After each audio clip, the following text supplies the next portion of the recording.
bizarre, sick pregnancy video. The video to me was sick, the pregnancy video. It made me violently ill watching her dance around with her baby bump in a hospital room. When Meghan and Harry welcomed their children, first Archie, born in 2019, and then Lilibet, born in 2021, the world was supposed to celebrate. Smiles, congratulations, royal joy. But almost immediately, something darker crept in. Quiet whispers, side glances, questions nobody dared ask out loud at first. From the very beginning, people weren't just looking at the babies. They were looking at the story, the timing, the photos, the way everything was presented. And slowly, those whispers turned sharper. Step and a squat, and we've seen the video all over the internet. But this pregnancy video was so gross to me. It was just someone who is socially inept. It was odd. It was just such a depth of desperation. Did Meghan really carry those children? Did she actually give birth? Or was there something else hiding behind those perfectly framed images? During Meghan's pregnancies, the spotlight never left her. Cameras followed every step, every outfit, every public appearance. Headlines obsessed over her clothes, her glow, her hand constantly resting on her bump. Royal engagements became photo moments. Pregnancy became branding. And while the press gushed, something else was happening underneath all that praise. What should have been a private, sacred chapter, the bond between a mother, a father, and their unborn child, and felt staged. How's that bump treating you? Very well. It's funny, I've actually been joking in the past few weeks. I'd seen this documentary on Netflix about feminism, and one of the things they said during pregnancy was, I feel the embryonic kicking of feminism. I love that. So boy or girl, whatever it is, we hope that that's the case with our little The next generation of feminism is already on the way there. Guaranteed. Curated, packaged, every pose, every look carefully controlled. The press ate it up, praise poured in, but beyond the headlines, online sleuths noticed details that didn't quite sit right. Talk of moon bumps, prosthetic bellies, fake pregnancies, even surrogacy rumors exploded quietly online while the Duke and Duchess smiled for the cameras. And as more footage surfaced, people started stitching moments together, clips side by side, movements, shadows, gestures. Suddenly, what sounded like conspiracy began to feel unsettlingly persistent. The comments kept coming. The theories grew louder. And through it all, Meghan and Harry posed, glowing, seemingly unbothered, while critics argued their pregnancies were being used as props in a relentless chase for attention. The image didn't feel maternal anymore. It felt performative. And this is where the larger pattern starts to show. Has surprised everyone by sharing her most bizarre video yet. The Duchess of Sussex posted a short clip of her and Prince Harry twerking in an attempt to induce labour before the birth of her daughter, Princess Lilibet. But in it, Meghan is squatting on the floor, dancing around the hospital room. It's quite shocking for a member of the royal family to do this. Now, this comes just 5 years after she and Harry left the UK for the US, a pursuit of privacy. She and Harry wanted to get their kids away from the fishbowl of royal life. They've been doing everything they can to protect their children's faces from the media, yet over the past few months since Meghan launched her Instagram account, she's been increasingly posting photos of her kids, surprising many with this really new take on her public life. We love it though, we can't get enough, and I think Meghan, keep it coming.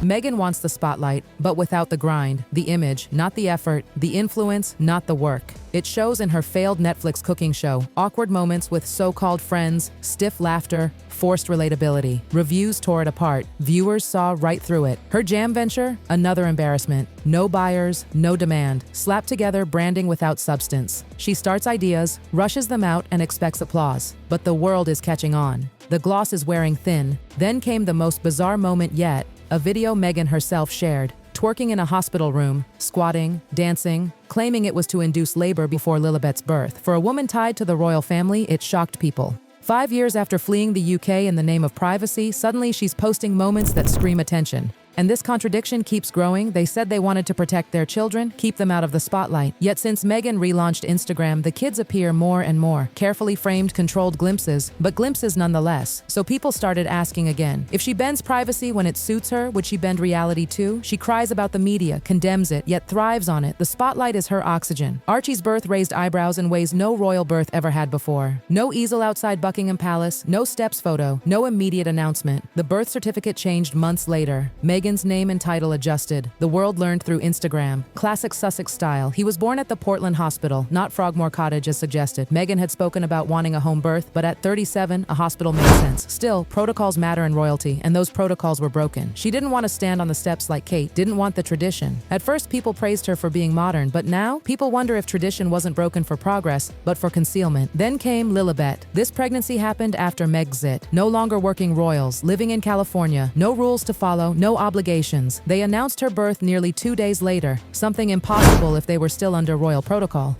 They called her Lilibet, the Queen's intimate nickname, regal, symbolic. For a couple who claimed to reject royal life, they couldn't have chosen a more royal name. And here's where things quietly shifted. Behind palace walls, paperwork began moving. Not gossip, not retaliation, records, lineage, accuracy. The monarchy doesn't run on feelings, it runs on documentation, dates, medical confirmations, succession law. And while the Sussexes sold stories and documentaries, the palace did something far more dangerous. It went silent and started reviewing records. King Charles, facing health battles and public fatigue, has entered cleanup mode. No more mess, no more blurred lines. Look at Prince Andrew. Look, no interviews, no drama, just removal, titles gone, roles stripped, blood alone doesn't guarantee relevance anymore. And that same principle is now being applied across the family. Working royals versus non-working royals. Service equals privilege. Entitlement without duty is finished. When royal records were quietly reviewed, line by line, Meghan reportedly panicked because paperwork doesn't bend to branding. Records don't care about Netflix deals. And lineage cannot be spun. Harry arrived solo to events. No royals showed up. The message was clear. He can be supported as a son, not as a representative of the crown. And this is the part that cuts deepest. Titles do not guarantee succession. Courtesy titles are not constitutional rights. Archie and Lilibet may use styles, but the line of succession is law-bound, verified, documented. If something is unclear, it gets clarified. If incomplete, corrected. No dramatic announcements followed. No public fights. Just quiet restructuring. A smaller monarchy, cleaner, disciplined. You cannot reject duty and demand relevance. You cannot monetize royalty while refusing accountability, and you cannot expect the crown to bend for personal comfort. For the first time, the palace isn't chasing Meghan and Harry, it's moving forward without them, and that silence, that order, that tightening of the ship, it speaks louder than any interview ever could. Meghan built her image on royal connection. Without it, she knows she fades, and now the very thing she used to elevate herself is slipping through her fingers. This review isn't about punishment, it's about survival, about restoring order after years of chaos. And once again, Meghan finds herself exposed, not by gossip, but by records that don't lie. And this is where the illusion really starts to crack, because Meghan always believed she could control the narrative, shape it, bend it, cry through it, weaponize sympathy, and turn criticism into persecution. For years it worked. Interviews, documentaries, podcasts, every time questions surfaced, she drowned them out with emotion, with stories, with pain. But paperwork doesn't feel sorry for you. Royal archives don't care about tears, they don't react to trending hashtags, they don't negotiate with branding strategies or carefully staged Instagram posts. They sit there, cold and factual, waiting to be checked. And once they are checked, there's no spinning your way out. This is why palace insiders say Meghan wasn't calm. Because for the first time, she wasn't dealing with gossip. She was dealing with institutional order. A system designed to outlast her, Harry, Netflix, and every carefully scripted interview. For years, she framed herself as the rebel who escaped a cruel system. But now that same system isn't fighting back. It isn't chasing her. It's simply reorganizing itself as if she no longer matters. That silence is terrifying. Harry, once protected by the weight of the crown, is now learning the difference between being royal by blood and being royal by function. He still has a title, but not influence. Still has a name, but not backing. When he arrived alone, without senior royals, it wasn't an accident. It was a message. You are on your own. And Meghan knows what that means. Without royal proximity, her leverage disappears. No mystique, no authority, no illusion of insider power. Just another celebrity fighting for relevance in a brutal spotlight. This is why the children matter so much in her strategy. Because children mean lineage. Lineage means permanence. And permanence means she stays connected to the institution she publicly rejected but privately still needs. That's why the scrutiny over records hits so hard. Because if anything about those births required clarification, correction, or legal adjustment, it threatens the very foundation of her positioning. Not emotionally, legally, constitutionally, and that's not something you can cry your way through. The palace understands one truth better than anyone else. The monarchy survives by clarity. When lines blur, the institution weakens. So it tightens, it simplifies, it removes excess. Smaller monarchy, fewer working royals, clear duties, clear privileges. And suddenly, Meghan and Harry don't fit anywhere in that structure. They don't serve, but they demand recognition. They don't participate,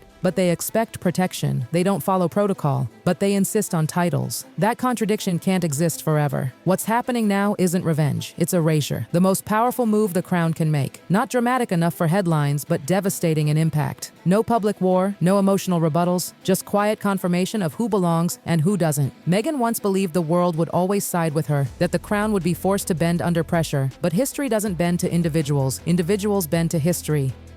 And now, slowly, unmistakably, the palace is reminding her of that truth.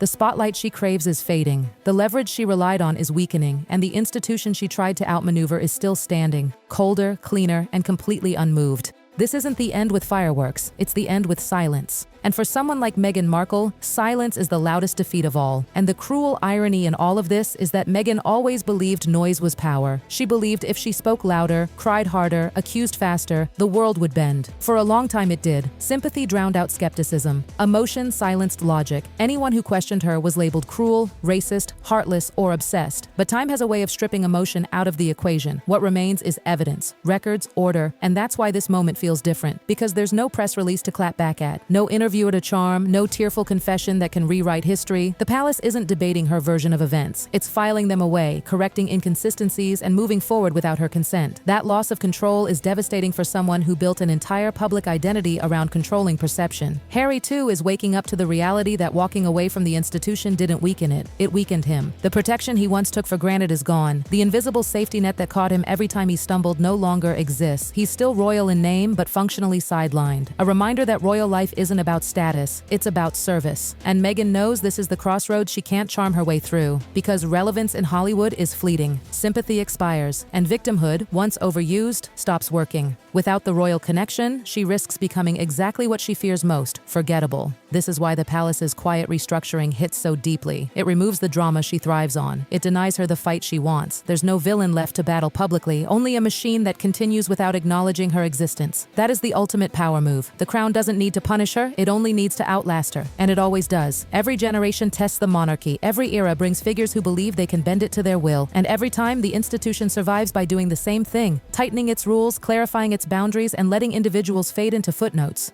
Meghan once positioned herself as history in the making, but history isn't written by those who shout the loudest. It's written by systems that endure. Now, as records are cleaned, roles are clarified, and the future is quietly prepared, Meghan and Harry are no longer central to the story. They're no longer shaping it. They're reacting to it. And for the first time, the world isn't watching them with fascination. It's watching the monarchy move on. That's the part that stings the most. Not rejection, not criticism, but irrelevance. Because when the crown stops responding, stops explaining, stops engaging, it has already decided you no longer matter.